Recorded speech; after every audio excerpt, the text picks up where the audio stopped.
ദൈവനാമത്തിന് മഹത്വം ഉണ്ടാകട്ടെ. ഇന്ന് നോമ്പിന്റെ 27-ാം ദിവസം. ദൈവം നമുക്ക് നൽകിയിരിക്കുന്ന എല്ലാ നന്മകൾക്കായി നമുക്ക് ദൈവത്തിന് സ്തോത്രം ചെയ്യാം. ഇത് നമ്മൾ ഒരുമിച്ച് ചിന്തിക്കുന്ന വിഷയം ഇടം തേടുന്ന ദൈവം എന്നാണ്. മനുഷ്യ ഹൃദയങ്ങളിൽ എപ്പോഴും ദൈവം ഇടം തേടുകയാണ്. എന്നാൽ പലപ്പോഴും ദൈവത്തിന്റെ ആഗ്രഹങ്ങൾക്ക് വിപരീതമായി നമ്മൾ അന്ധകാര ശക്തികൾക്ക് ഇടം നൽകുന്ന മനുഷ്യരാണ്. വേദപുസ്തകത്തിന്റെ താളുകൾ നമ്മൾ വായിക്കുമ്പോൾ ആദാമിന്റെയും ഹവ്വയുടെയും ചരിത്രം മുതൽ തന്നെ ദൈവത്തെ തിരസ്കരിക്കുന്നതായിട്ടുള്ള ഒരു സമൂഹത്തിനെ, ഒരു കുടുംബത്തിനെയാണ് നമുക്ക് കാണുന്നത്. പ്രവാചകന്മാരിൽ കൂടെ ഒക്കെ ദൈവം സംസാരിക്കുന്നുണ്ടെങ്കിലും രാജാക്കന്മാരും മല്ലന്മാരും പലപ്പോഴും ഭക്തന്മാരെന്ന് പറയുന്നവർ പോലും ദൈവത്തിനെ തിരസ്കരിക്കുന്നതായിട്ട് നമുക്ക് വായിക്കാൻ സാധിക്കും.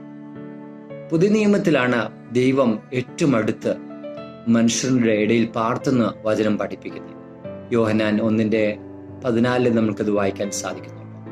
വചനം ജഡമായി തീർന്നു, മനുഷ്യരുടെ ഇടയിൽ പാർത്തു. എന്നാൽ നമ്മുടെ മധ്യത്തിൽ, നമ്മുടെ ഹൃദയത്തിൽ യേശു ഉണ്ടെങ്കിലും അതിനെ അറിയാതെ ജീവിക്കുന്നവരാണ് ഞാനും നിങ്ങളും. കർത്താവിന്റെ സന്നിധിയിൽ നമുക്ക് പ്രാർത്ഥിക്കാം. ദൈവമേ, നീ ആഗ്രഹിക്കുന്ന പ്രകാരം ഞങ്ങളുടെ ജീവിതത്തിനെ രൂപാന്തരപ്പെടുത്തുവാൻ ഇടയാക്കണമേ.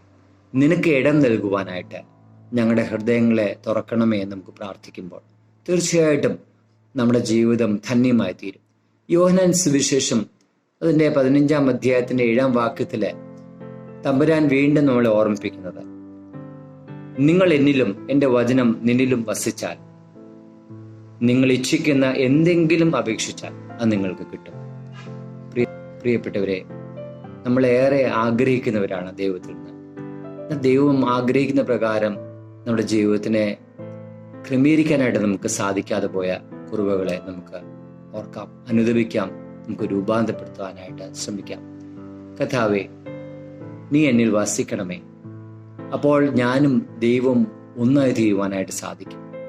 ഈ നോമ്പിന്റെ ദിവസം അപ്രകാരമുള്ള ജീവിതം ക്രമീകരിക്കുവാനായിട്ട് ദൈവത്തിന്റെ പരിശുദ്ധാത്മാവ് നമ്മളെ സഹായിക്കട്ടെ. നമ്മുടെ കണ്ണുകൾ അടയ്ക്കാം.